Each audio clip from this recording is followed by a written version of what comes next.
So, I think I may have had a paranormal experience watching The Conjuring Last Rites in IMAX. Join me for this spooky story. Before we get into this, let me talk a little bit about what's going on behind me, because what the hell are you doing, Dylan? What are these candles? Is it just aesthetics? What is the dog? Why do you have a Bray Wyatt figure next to a walkie-talkie? I can explain all of that. Minus the Bray Wyatt figure. He's just kind of there because I like Bray Wyatt, and it's always good to have a really good spirit nearby. These candles are actually ghost hunting devices or tools or whatever you want to call them. They, in theory, if a ghost gets too close that can change the magnetic field of anything around it, these will turn off. Just check it. And then if they're off and a ghost gets close again, they can be turned back on. The idea is that a magnetic shift in the room hints that a ghost may be near. The dog, Wrinkles, I found at a Oddities and Curiosities convention that just happened in Halifax, which, if you like the macabre, my God, go to these. Whenever you see one, just go. It is a blast if you like this type of thing. He spoke to me. Not actually, more of an instinctual feeling.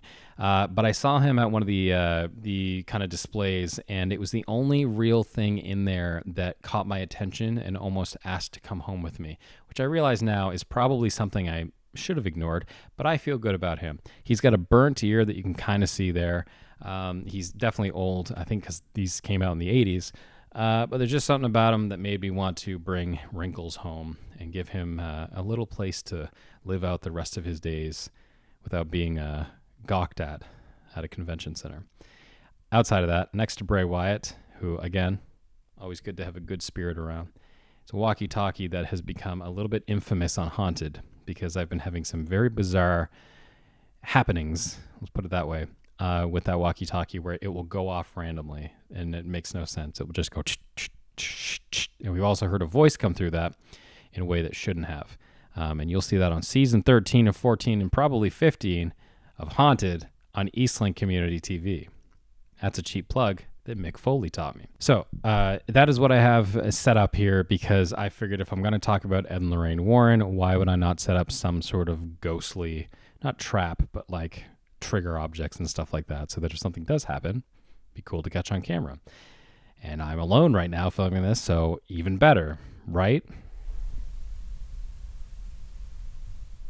I'm a little worried that Wrinkles is going to be the next Annabelle, but I feel good about him so far, right? If I review that later and he says something, I am going to scream. Let's talk about my experience at the Conjuring Last Rites, which I adore this movie. I'm a huge fan of the Conjuring series, the Annabelle series, and The Nun. Annabelle Creation, one of my favorite movies of all time. Conjuring 2, one of my favorite movies of all time. Just, it's the way I describe it to a lot of people is when it comes to stuff like Friday the 13th or Nightmare on Elm Street, I sort of experienced those out of time because I wasn't around when they first started happening. The Conjuring has kind of been my version of that, where I've been there from the beginning. I saw these movies all in theaters, and I've rewatched them over and over and over again with all the DVDs and stuff I own. It's kind of been like my franchise in a way, if that makes any sense. So seeing The Last Rites was an incredible experience, and I loved it. Here's a small spoiler, and this doesn't affect the story itself, so it really is like, it's not important to the story, and it will not ruin the story. It's really more just like a historical fact and not necessarily, hey, we're spoiling something. But at the very end of the film, after the credits, they show a picture of Ed Warren in front of the mirror that inspired the Last Rites movie. So for those who've seen it, there is a mirror in there that becomes very important, and I'll leave it at that. This mirror was based off of something that existed in real life. And at the very end of the movie, they show that mirror with a little bit of text, just giving you context for what really the title The Conjuring, where that came from. Which I thought was a really cool way to end this kind of chapter. So as that happens, and as that photo of Ed Warren and the mirror pops up on screen, all of a sudden there is a massive breeze that happens in the theater that myself and my partner were sitting at. I kind of look over, and I notice on the floor next to us that the popcorn that some guy had spilt is also being blown by this breeze. We looked around. No fans, no ventilation. It just came out of nowhere. And me and her were the only ones left in the theater because everybody left by that point. The thing that I always like to mention when it comes to paranormal activity, because for those who don't know, I've been a part of a ghost hunting show called Haunted for how many seasons now? All right, coming up on 9 seasons total of their 15-season career or history. And I always say that context is king, because you can hear a bunch of noise or you can feel a bunch of things, but if there's no contextual reason, or you can't kind of find like what is happening, there could be a chance that it's all in your head, or you're just kind of hearing something that it has no paranormal touch to it. Context is always key in trying to figure out what exactly is happening. I've had a pretty big experience with mirrors during the run of Haunted, 2 of which flashed before my eyes as I saw this photo of Ed Warren and the Conjuring mirror. One had to do with a space that I was in last year in 2024 called the Bauer Theater. In the Bauer Theater, in the green room downstairs, there's this mirror that we tried mirror gazing in, which if you don't know what mirror gazing is, how do I describe this? Basically like a little bit of possession in a way, where you stare into a mirror and you let your whole soul and body go, and then whatever happens, happens. A great idea. During that walkie-talkie right over there went nuts. So maybe while I'm telling this story, it'll go nuts again. Or maybe not, because ghosts don't listen. That's my theory. Ghosts, they don't listen to us. Are there any spirits in the room with us right now? They don't give a shit. They're not going to answer. It's just not how it works, in my opinion. So that was one mirror that flashed before my eyes. But the other one that flashed before my eyes was a spot called the Boscawen Inn in Lunenburg, Nova Scotia, which is a story that I will share at some point as well, because that one is a deeply, deeply personal story for me that had way too many things happen that you couldn't call coincidences, to a very personal and family related degree. But I digress. In that space, we had a moment where one of our investigators, Jen, had a vision or a dream before we even got there, where she saw every one of us in our room sleeping to a scary degree of detail in terms of how we all sleep. What we realized was that where she was seeing that in her vision/dream was where the mirrors were placed in every single one of the rooms in the Boscawen Inn. So the mirror connection is there. As this thing happened in The Conjuring, I feel incredibly watched, like I was not alone. Something was wrong. Can't explain it any other way than something is wrong, something is here. I feel a little bit scared, but I can't place why or who or what. I'm hoping it's not what and it's more who. But the timing was so bizarre that I saw the picture of Ed Warren in the mirror. I had these visuals that I have not thought about in a very long time. The breeze hits and then the popcorn's moving everywhere. And then I was stricken with like a paralysis. I got up. My partner left much quicker than I did. Not because she was scared, but because she was done waiting for me to figure out what the hell was going on with me. But I stood there and just kind of waited and looked around, because it genuinely felt like something was watching me, and it was unsettling. Something was very, very wrong, and that's the way I kind of described it.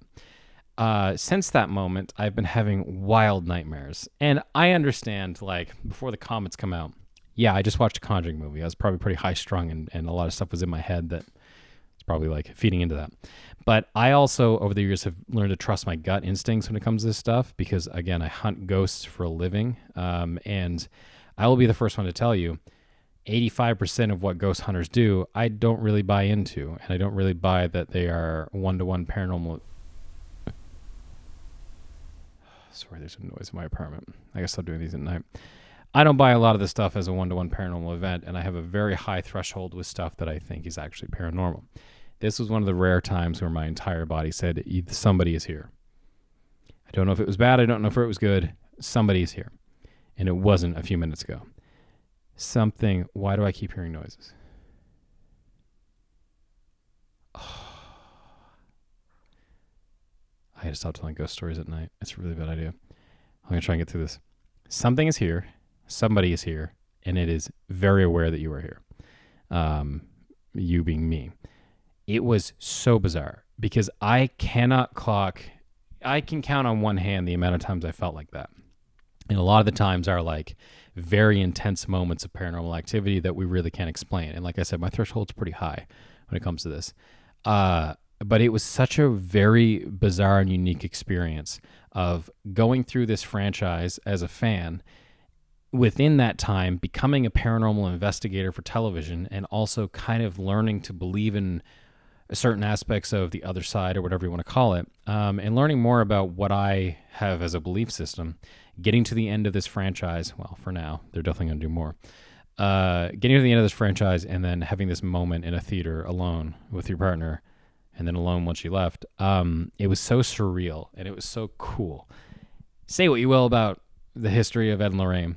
But I think that having that moment was like almost the perfect after credits scene because had nothing to do with what was on screen. Well, at least I hope not. I talked to somebody recently about like, can you connect to a mirror through an image? They said yes, which I really hope is not the case. If that is the case, can something happen behind me? Thank you. Again, I don't know why I did that because I just said ghosts don't answer call and response. So I'm really hypocritical in that. It was cool to kind of have that experience where because I've never had an experience like that in a theater while watching a movie. I've had a lot of experiences in theaters. Trust me. We'll talk about those some other day. But it was kind of neat to end off like, this is my Freddy. This is my Jason. This is my Michael Myers. This is my franchise. And as the curtain kind of fell and it closed, I had this very weird paranormal experience in a theater that really felt like something was happening and somebody was there. I don't know, maybe it was Ed Warren. That'd be wild. Maybe it connected with Lorraine. Who knows? I hope it wasn't Annabelle or Valak. Okay, just hoping. Because if the candles went off after I said Valak, I would be moving probably countries, not just towns. It was just kind of cool. And you listen, as I end this off, you can believe what you want to believe. My biggest thing with making ghost shows is that I'm not going to tell you what to believe. You're going to believe what you want to believe.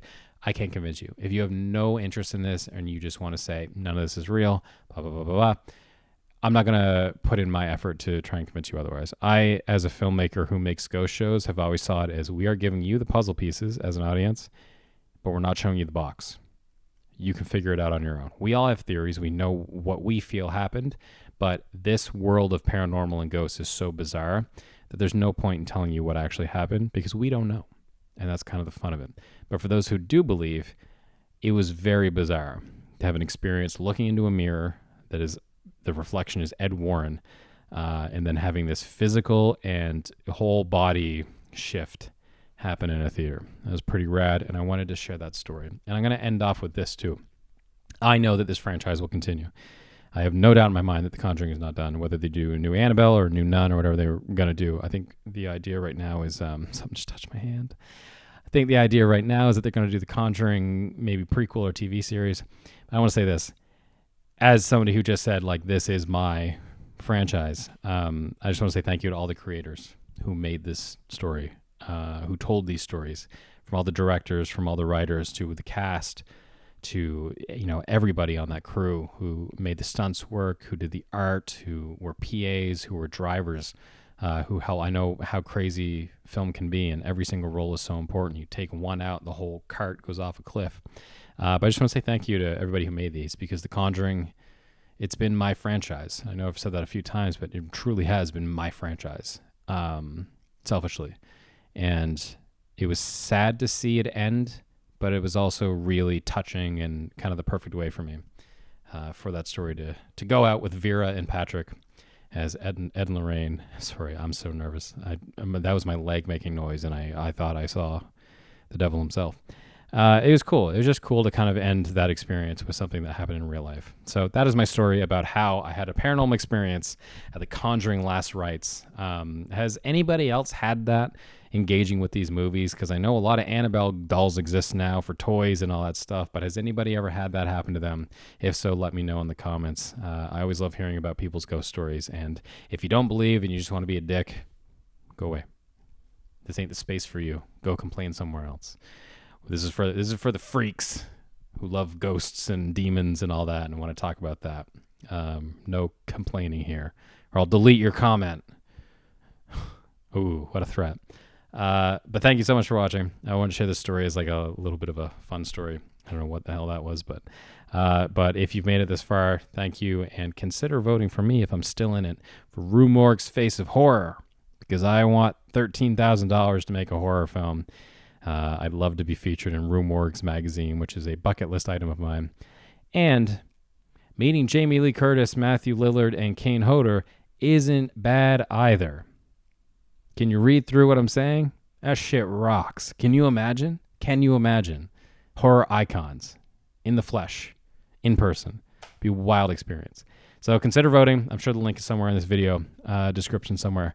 But consider voting. You can vote free daily. And if I haven't voted yet, we are doing something where I will match up to $333 in donations through the Face of Halloween contest, and I'll be paying that out of my own pocket to help the SPCA, which is a organization that helps pets and animals here in Halifax and Dartmouth. So consider doing that. That'd be a cool thing to do. Helping the kids and helping the pets. Always good. All right, one last time, even though I don't believe this is how this works. Oh, do I want to do this in my own apartment? Yeah, fuck it. Why not? There are 3 candles behind me. There's a walkie-talkie behind me. There's also a doll named Wrinkles, a stuffed dog named Wrinkles. If there is something in the room with me right now, can you make any of those do something?